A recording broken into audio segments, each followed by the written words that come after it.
అలసిన వానికి ఊరడించు మాటలు. సహోదరుడు భక్తి సింగ్ గారి పరిచర్య నుండి సేకరించిన అనుదిన ధ్యానములు. జనవరి 15. మనకు జీవమై ఉన్న క్రీస్తు. కొలస్సీ 3:4. మీరు మృతి పొందితిరి, మీ జీవము క్రీస్తుతో కూడా దేవుని యందు దాచబడి ఉన్నది అని కొలస్సీ 3:3లో చదువుదుము. మనము యేసుక్రీస్తు ప్రభు యొక్క జీవమును పొందవలనని యథార్థముగా కోరుచున్న ఎడల మనము మరణించుటకు ఇష్టపడవలను.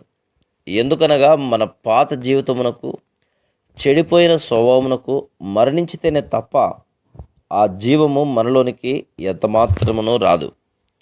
అట్టి అనుభవమును పొందుటకు మన పాపములన్నిటి విషయమై పశ్చాత్తాపడి యేసుక్రీస్తు ప్రభునందు విశ్వాసముంచి ఆయనను మన వ్యక్తిగత రక్షకునిగా అంగీకరించవలను.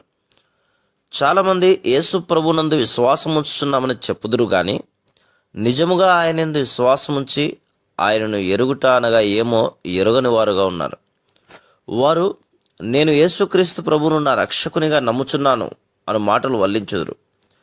అయితే దేవుడు వారికి ఎంతో ఉచితముగా ఇవ్వగొరుచున్న ఆశీర్వాదములను అనుభవించలేకపోతున్నారు. ఇదంతయు కేవలం వారి నిర్లక్ష్యత, అజాగ్రత్తను బట్టియే. దేవుడైతే తన కుమారుని యందు మనకు ప్రతి ఒక్క ఆశీర్వాదమును ఇచ్చును. మన ప్రభువైన యేసుక్రీస్తు యొక్క తండ్రి యగు దేవుడు స్తుతింపబడునుగాక. ఆయన క్రీస్తునందు పరలోక విషయములలో ఆత్మ సంబంధమైన ప్రతి ఆశీర్వాదమును మనకు అనుగ్రహించెను. ఎఫెసీ 1:3. ఆత్మ సంబంధమైన ప్రతి ఆశీర్వాదము అనగా మనము తలంచు ప్రతి ఒక్కటి మనం వాటిని క్రియాపూర్వకంగా అనుభవించినట్లుగా కనబడకపోయినను సిద్ధాంతపరముగా ఆత్మీయ ఆశీర్వాదములన్నీ మనవే. అయితే మనము యేసు ప్రభునందు విశ్వాసముంచుట అనగా ఏమో నిజముగా ఎరగకపోవచ్చున్నాం.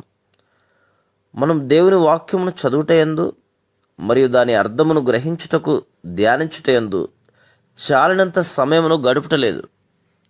లూకాసు వార్త 12:32లో ప్రభువు మీకు రాజ్యం అనుగ్రహించుటకు మీ తండ్రికి ఇష్టమై ఉన్నది అని చెప్తున్నాడు. ఆయన మన పాపములను క్షమించుట మాత్రమే కాక తన రాజ్యమును అనగా ఆయనకు ఉన్నదంతయు మనకిచ్చుటకు సిద్ధంగా ఉన్నాడు.